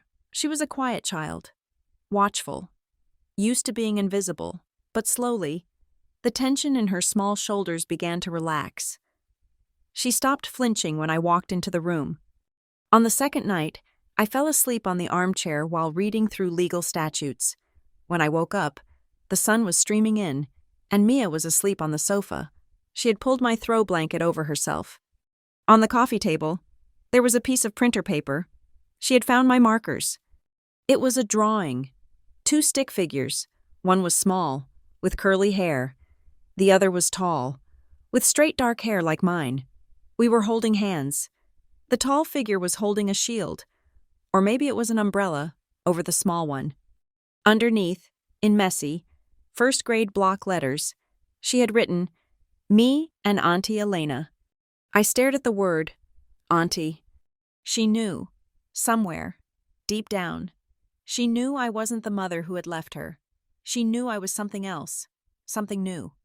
I felt a tear slide down my cheek. I hadn't cried through the firing, the accusations, or the confrontation with my father, but looking at that drawing, I broke.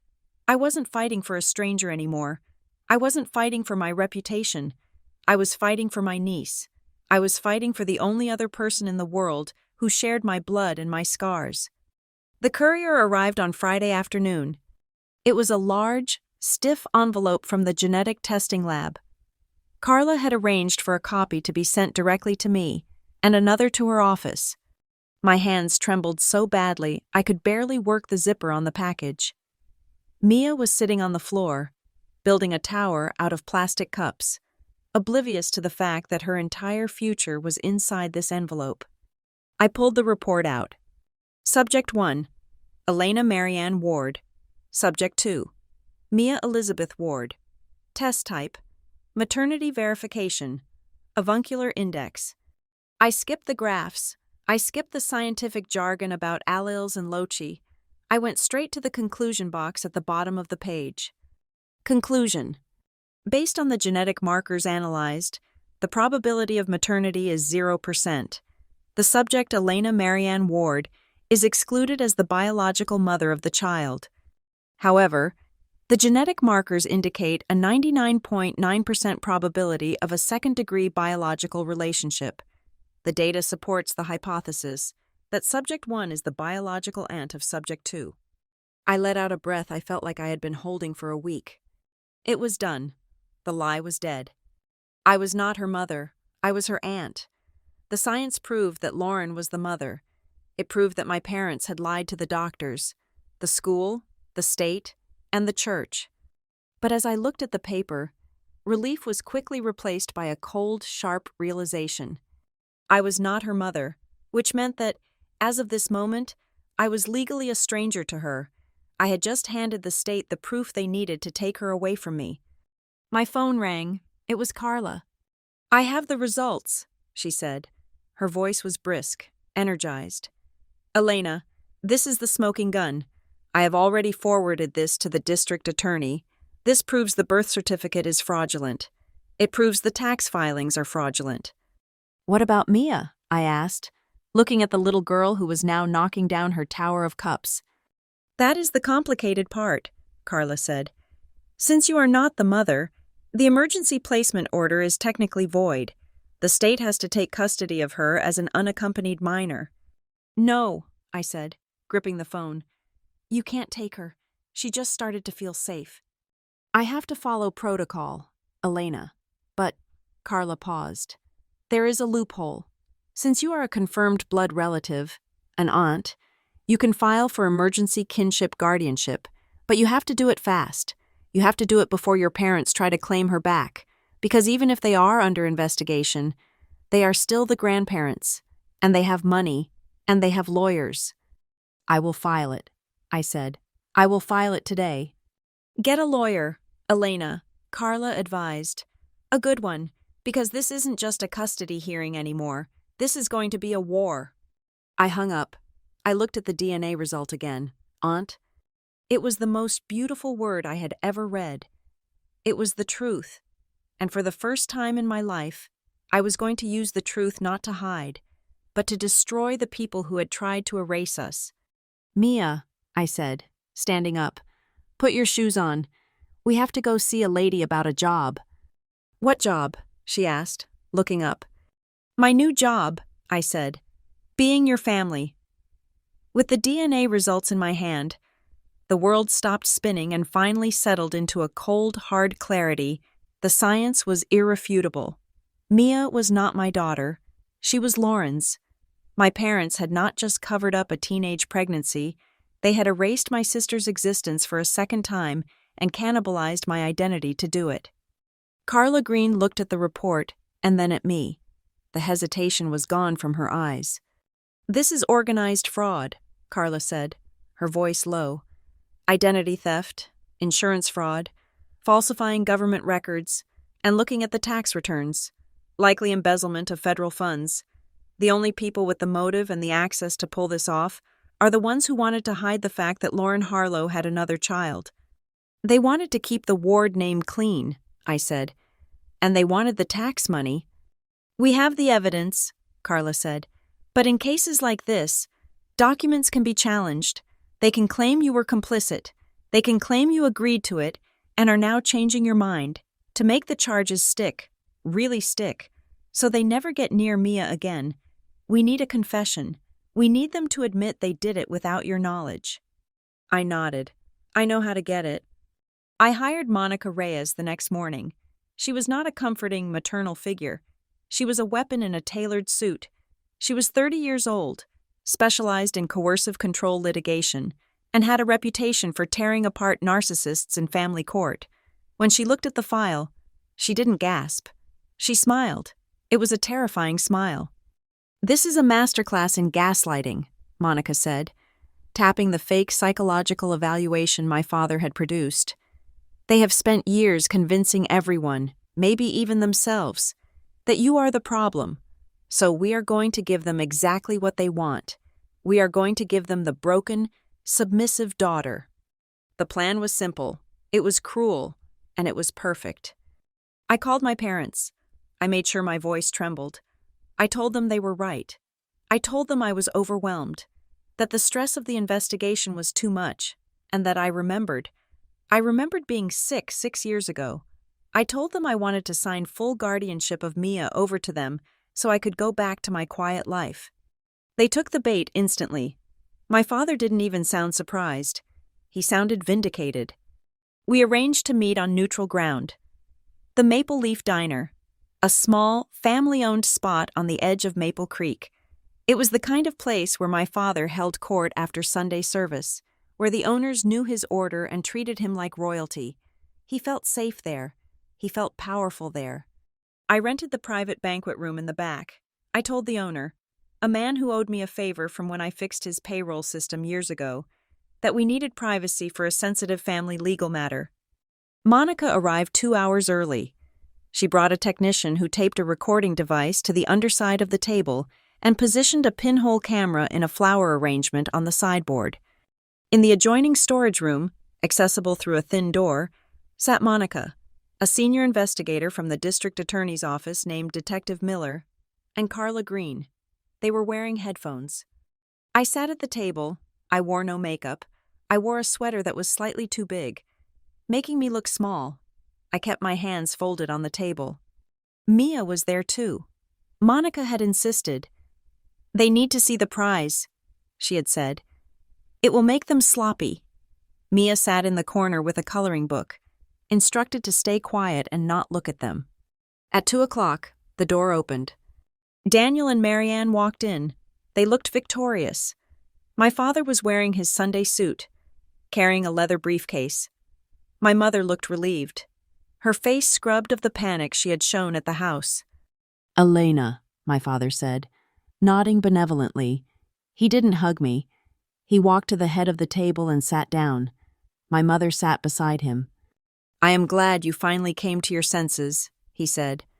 "The Lord is merciful to those who admit their weakness." "I just want it to stop," I said, looking down at my hands. "The investigation, the HR meetings, I can't handle it. Dad, you were right. I am not cut out for this. I don't know what happened 6 years ago. It is all a blur." "Of course it is," my father said, his voice dripping with condescension. "Dr. Evans said the mind protects itself from trauma. You were not ready to be a mother then. You are not ready now." "But the birth certificate," I whispered. "It has my name on it. How did we handle that? If the police ask, what do I say?" My father waved his hand dismissively. "You say nothing. We handled it. Dr. Kent is a good man. He understood that the family needed privacy. He knew that a scandalous pregnancy would ruin your future. He did us a favor by putting your name on the paper instead of hers."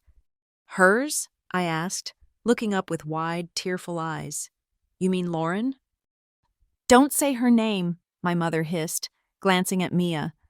"It doesn't matter," my father corrected her, feeling confident. Lauren is gone. She was a vessel of sin. But we saved the child from that stain. We gave her a legitimate mother. We gave her you, Elena. You should be grateful. We made her a ward. But the signature, I pressed. On the hospital forms, on the school enrollment. It looks so much like mine. Did I sign it? My father laughed softly. He opened his briefcase and pulled out a stack of crisp, legal documents. You were indisposed, he said. You were resting. I have always taken care of your paperwork. Elena, I know your hand better than you do. It was necessary, just like it was necessary to manage the finances. The tax money, I said. The investigator asked about the refunds, thousands of dollars. Dad, where did it go? It went where it was needed, he snapped, his ego flaring. The church roof needed repairs. The mission fund was low. That money was God's money. It was generated by the child we were raising. It was compensation for the burden we took on while you were living your selfish life in the city. Do you think raising a child is free? We used your credit to keep this family afloat. It was the least you could do. In the other room, I knew the pen of the investigator was flying across his notepad. My father had just confessed to forgery, insurance fraud, and tax evasion in under 3 minutes. So, I said, letting a tremor enter my voice, if I sign these papers today, you take Mia, and the investigation stops? I have already spoken to the sheriff, my father said, sliding the papers toward me.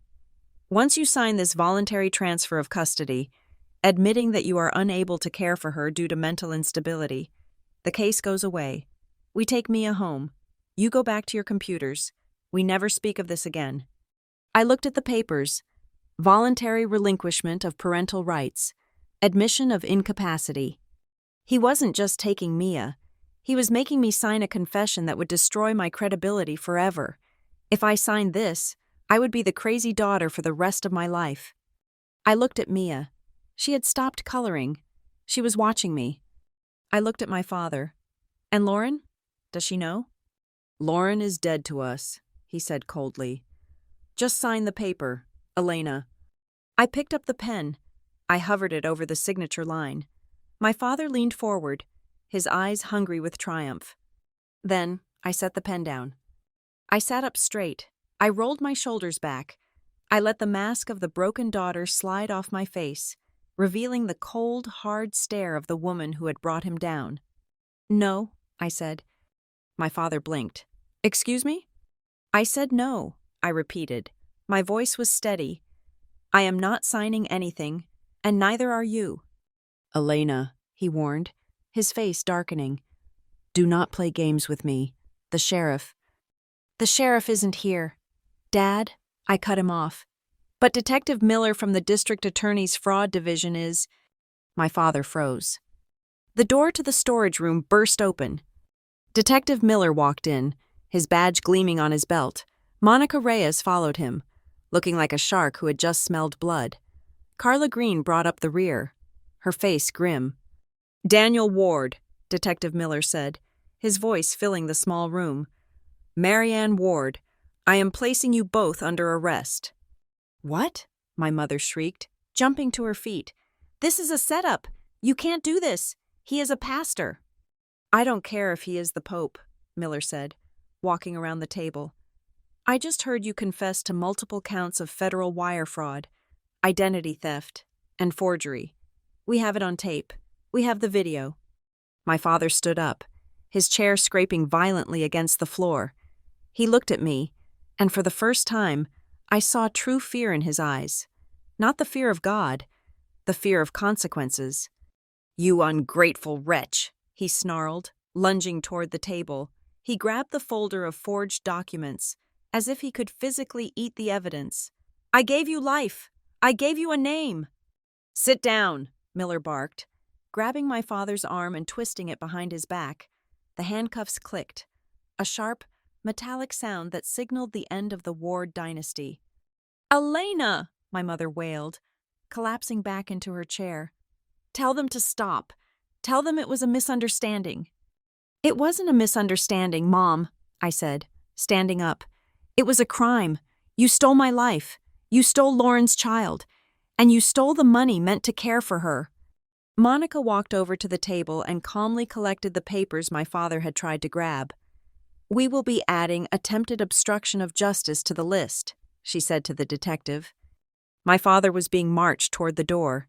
He twisted his head back to look at me. His face was purple with rage. "You are nothing," he screamed. "You are barren, you are empty, you will never be a mother." The room went silent. Then, a small movement in the corner caught everyone's eye. Mia stood up. She walked past the weeping form of her grandmother. She walked past the shouting figure of her grandfather. She walked straight to me. She reached out and grabbed the hem of my sweater. Her knuckles were white. "Elena," she said. Her voice was small, but it was clear. It cut through the noise of the arrest. "Elena, don't let them take me. You promised." I looked down at her. I saw Lauren's eyes. I saw my own chin. I saw the future that my father had tried to throw away. I knelt down and wrapped my arms around her. It wasn't a stiff, awkward hug anymore. I held her tight, shielding her from the sight of her grandparents being led away in cuffs. "I know," I whispered into her hair. "I promised, and I am keeping it. They are never taking you anywhere ever again." I looked up at Monica. She nodded. "The recording is perfect," Monica said. "They admitted everything. The fake birth certificate is void. The custody transfer is dead. We have probable cause to file for immediate emergency kinship placement." I stood up, lifting Mia into my arms. She was heavy, a solid weight of responsibility, but she felt right. "Let's go," I said. We walked out of the diner, past the shocked waitresses, past the police car where my father was being shoved into the back seat. I didn't look at him. I looked straight ahead. The trap had snapped shut. The prey was caught. But the hunt wasn't over. Now I had to build a fortress out of the ruins they had left behind. The courtroom in the St. Jude County Courthouse was nothing like the small, intimate sanctuary of my father's church. Yet the air felt strangely similar. It was thick with judgment. The room was packed. Half of the benches were filled with members of the First Baptist Church of Maple Creek, sitting in a tense, murmuring huddle, unsure if they were there to support their pastor or witness his crucifixion. The other half was filled with press, curious locals, and the cold, sharp suits of the legal teams. I sat at the plaintiff's table next to the district attorney. Mr. Vance, Monica Reyes, sat just behind me, her hand resting briefly on my shoulder before the bailiff called the room to order. Across the aisle, Daniel and Marianne Ward sat with their defense attorney. My father was not wearing his robes or his benevolent Sunday smile. He looked gray. He looked smaller, as if the loss of his reputation had physically shrunk his bone structure. My mother just looked at her lap, twisting a handkerchief until the fabric threatened to tear. The charges were read out, a litany of bureaucratic sins that added up to a stolen life. 2 counts of identity theft, 1 count of medical fraud, 3 counts of filing false federal documents, and 1 count of child neglect. Mr. Vance stood up. He was a man who wasted no words. He didn't pace. He simply stood at the podium and laid out the timeline of a 6-year lie. "Ladies and gentlemen of the jury," Vance began, his voice echoing off the high ceiling. "This case is not about a family trying to help a grandchild. It is about a family trying to erase a daughter. It is about a man who believed his public image was worth more than the truth, and a woman who allowed her own child's identity to be cannibalized to feed that ego." The defense attorney, a slick man named Pinter, who had been hired with what remained of my parents' savings, tried to paint a picture of desperation. "These are grandparents," Pinter argued, gesturing to my parents. They were faced with a crisis. Their troubled daughter, Lauren, had abandoned a baby. They stepped in. Perhaps their methods were unorthodox. Perhaps they cut corners on the paperwork. But they did it for the best interest of the child. They did it to keep Mia Ward in a loving home rather than the foster system. Vance didn't argue back immediately. He simply asked for permission to play Exhibit A. The courtroom lights were dimmed. A large screen descended. The audio from the recording device Monica had planted in the Maple Leaf Diner filled the silence. The quality was crystal clear. "Lauren is dead to us." My father's voice boomed from the speakers. The distortion made it sound even more menacing. She was a vessel of sin, but we saved the child from that stain. We gave her a legitimate mother. We gave her you, Elena. A gasp rippled through the gallery. I saw Mrs. Gable, the neighbor who used to bake us cookies, cover her mouth with her hand. The recording continued. The money went where it was needed. The church roof needed repairs. That money was God's money. Vance stopped the playback. The lights came up. The silence was deafening. My father refused to look at the jury. He stared straight ahead, his jaw working furiously. "God's money," Vance repeated, letting the phrase hang in the air. "We will get to the finances in a moment. But first, let us address the defense's claim that this was done to provide a loving home for the child." Vance signaled to the clerk. "I call Carla Green from the Department of Human Services to the stand." Carla walked up, looking professional and grim. She swore in and took her seat. "Ms. Green," Vance asked, "based on your investigation, where did Mia Ward live for the majority of the last 3 years?" "She lived in a mobile home in Brookfall," Carla stated clearly. "Lot 19, Shady Pines." "Is that a residence owned by the defendants, Daniel and Marianne Ward?" "No," Carla said. "It is a rental property. The lease was under the name of Lauren Harlow, but the rent was paid in cash, sporadically. When we inspected the property, there was no heat. There was limited food. The child, Mia, reported being left alone for days at a time while her mother, Lauren, went to find work or evade creditors." "And did the defendants know about this?" "Yes," Carla said, looking directly at my parents. "We found correspondence in the trailer addressed to Pastor Ward, and during the interrogation, Marianne Ward admitted they knew Lauren was in Brookfall. They chose to leave the child there rather than bring her into their home publicly, because acknowledging her presence would mean acknowledging the lie they told about Elena being the mother.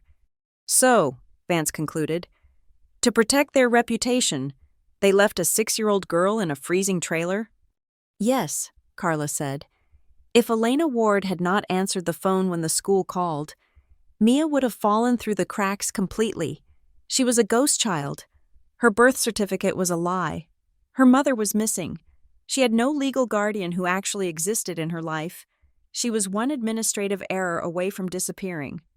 I felt a cold hand clutch my heart. Disappearing. That was what they did best. They made people disappear.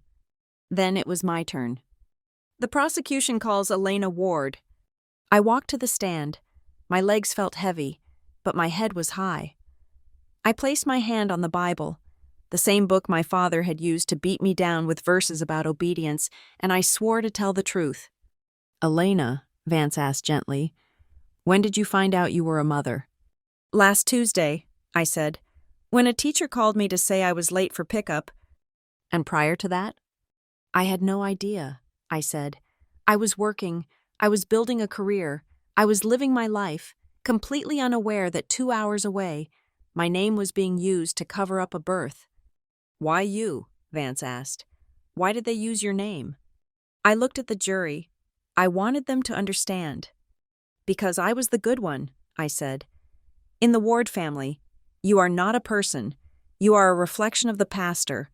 My sister, Lauren, was the mistake. I was the correction. They couldn't have a grandchild born out of wedlock from the daughter they disowned. It didn't fit the narrative. So they stole my medical history. They used my clean record, my credit score, my purity, to wrap that baby in a blanket of legitimacy. I wasn't a daughter to them. I was a shield. I was a resource to be mined." I looked at my father. He was finally looking at me. His eyes were full of hate. "They stole my choice," I said, my voice shaking slightly. "They made me a mother on paper without my consent, and in doing so, they denied Mia her real mother. They erased Lauren completely so they could keep their standing in the community." "Thank you, Elena," Vance said. "One last thing." He projected a spreadsheet onto the screen. "This," Vance said, pointing to the columns of numbers, is a summary of the tax returns filed by the defendants over the last 6 years. In every single year, they claimed the child tax credit and the earned income credit for Mia Ward, listing her as a dependent of Elena Ward. "And where did these funds go?" Vance asked. "To a joint account held by Daniel and Marianne Ward," I said. $42,000 over 6 years. "Did you receive a penny of this money to help raise the child?" "No." "Did Lauren Harlow receive any of this money to help heat the trailer in Brookfall?" "No," I said. "The police investigation showed no transfers to her." Vance turned to the jury. "They stole the identity of one daughter to hide the existence of the other, and then they profited $40,000 from the deception. This wasn't about love. It was about vanity and greed." The murmur in the courtroom grew into a roar. I saw the church members looking at each other, their faces pale. The illusion was broken. You can preach about forgiveness, but you cannot preach away the theft of $40,000 from the government while a child freezes in a trailer. My father's lawyer tried to cross-examine me, tried to bring up the fake medical report again, but the judge shut him down. The DNA evidence was absolute. I was the aunt. Lauren was the mother. The paperwork was a forgery. There was no defense against biology and math. The deliberation took less than 2 hours. When the jury returned, the foreman, a mechanic from the next town over, didn't look at the defendants. He looked at the judge. "We find the defendants, Daniel Ward and Marianne Ward, guilty on all counts." My mother let out a sob that sounded like a wounded animal. My father sat stone still, staring at the empty air in front of him. The judge, a stern woman named Judge Holloway, who had been taking furious notes throughout the trial, leaned forward.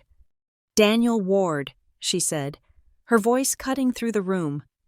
"You used your position of spiritual authority to manipulate a medical professional and an entire community. You sacrificed the well-being of a child to protect your own ego. That is a betrayal of the highest order." She shuffled her papers. "I am sentencing you both to 5 years in state prison, suspended, dependent on the completion of 5,000 hours of community service. You will pay full restitution of $42,000 to the Internal Revenue Service, plus fines. You will pay damages to Elena Ward for the identity theft." She paused, looking over her glasses. "Furthermore, I am issuing a permanent restraining order. You are to have no contact with Elena Ward or the minor child. Mia Ward, you are stripped of any and all guardianship rights. You are not grandparents in the eyes of this court. You are strangers." My father stood up. "You can't do that. She is my blood." "Sit down," the bailiff shouted. "And regarding the custody of the minor child," Judge Holloway continued, turning her eyes to me, her expression softened. "The court acknowledges the filing by Ms. Elena Ward for kinship guardianship." "Ms. Ward," the judge said to me, "you are the only person in this entire tragedy who has acted with the child's safety as a priority. The court grants you full legal guardianship of Mia Ward, effective immediately, with a fast-track recommendation for formal adoption should you choose to pursue it." "I do," I said, my voice clear. "I do choose it." "Then it is ordered," Judge Holloway said. She banged the gavel. The sound was sharp, final, and satisfying. "Court is adjourned." The room erupted. The press pushed forward. The church members hurried out the back, heads bowed, unable to face the man they had worshipped for decades. I stood up. My knees were shaking, but I didn't fall. Monica high-fived Carla. "Mr. Vance nodded at me with professional respect. I looked across the aisle one last time. My father was being handcuffed by the bailiff to be taken for processing. He looked at me, his eyes burning with an impotent rage. He opened his mouth to speak, to curse me, to preach one last sermon. I didn't let him. I turned my back. I walked out of the courtroom, past the cameras, past the whispers. I walked out into the hallway where a social worker was waiting with Mia. Mia looked up from her game on a tablet. She saw me. She saw the lack of handcuffs on my wrists. She saw the smile, the real smile, on my face. "Is it done?" she asked. "Yes," I said, crouching down to hug her. "It is done. No more secrets. No more bad men." "Can we go home now?" she asked. "To the apartment? With the cat?" I laughed. I had adopted a cat 2 days ago because Mia said she liked them. It was a small thing, but it was a choice I made, not one forced upon me. "Yes," I said, picking her up. "Let's go home." The system had tried to crush us. My family had tried to erase us. But as I walked out of the courthouse into the bright, blinding sunlight, I knew the truth. They had only made us stronger. And for the first time in my life, the name Ward didn't feel like a burden. It felt like a fresh start. The double doors of the courthouse swung open, and the world outside was blindingly white. It was not just the afternoon sun reflecting off the polished concrete steps. It was the flashbulbs. For days, the press had painted me as the villain, the negligent mother who left her child to freeze in a trailer. But today, the narrative had shifted. The headline on the local paper, visible in the hands of a reporter standing near the barricade, read, "Identity theft victim fights family to save niece." I held Mia's hand tightly. We walked down the steps, ignoring the shouted questions about how it felt to send my own parents to prison. It did not feel like victory. It felt like amputation. Painful, bloody, but necessary to stop the rot from spreading to the rest of the body. We reached the bottom of the steps, intending to head straight for the parking garage, but a voice called out from the shadows of the side entrance. It was a voice I had spent my childhood trying to please. A voice that had cracked under the weight of my father's expectations for 40 years. "Elena." I stopped. I told the social worker who was walking with us to take Mia to the car and wait. I needed a moment. Just one. Marianne Ward stood in the alcove of the building. She looked stripped. Without my father standing next to her to block the wind and dictate her posture, she seemed to be collapsing into herself. Her eyes were red, rimmed with the exhaustion of a woman who has just watched her entire world dismantled by a judge's gavel. "I do not have anything to say to you," I said, my voice steady. The judge was clear. No contact. "I know," she whispered. She clutched a small battered shoebox to her chest. It looked old, the corners frayed and white. "I know, Elena, but I had to give you this. He never let me keep it in the house. I had to hide it in the garage, behind the winter tires." She held the box out. Her hands were shaking. "What is it?" I asked, not taking it. "It is the truth," she said, "or what is left of it." I hesitated, then took the box. It felt light, but the energy coming off it was heavy. I lifted the lid. Inside, there was a stack of envelopes, dozens of them. Some were still sealed. Some had been opened and resealed with tape. I recognized the handwriting immediately. It was jagged, artistic, and rushed. It was Lauren's handwriting. I pulled one out.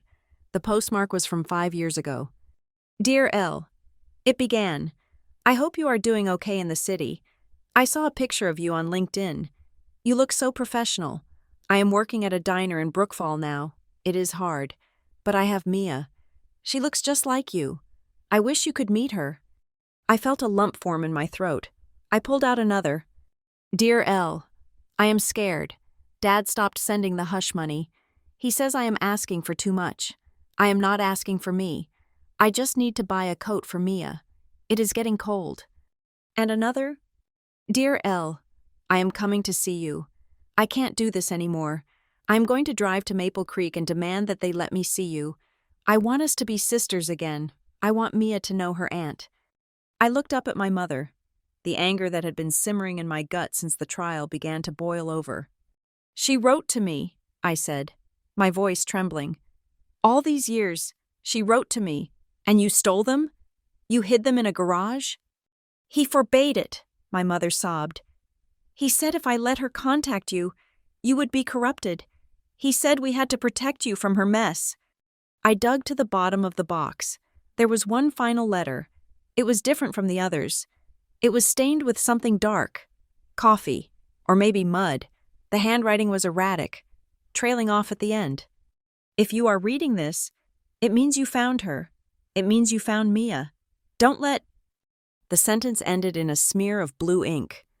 What happened? I demanded, gripping the letter. Where is she? Mom? You said in the trailer that she went to fix the money. Where is Lauren? My mother covered her face with her hands. Her shoulders heaved. She didn't run away again. Elena, she whispered. She died. The world seemed to stop. The noise of the traffic. The distant chatter of the reporters. It all fell away. What? It was 4 years ago, my mother confessed, the words spilling out like a poison she had held in her mouth for too long.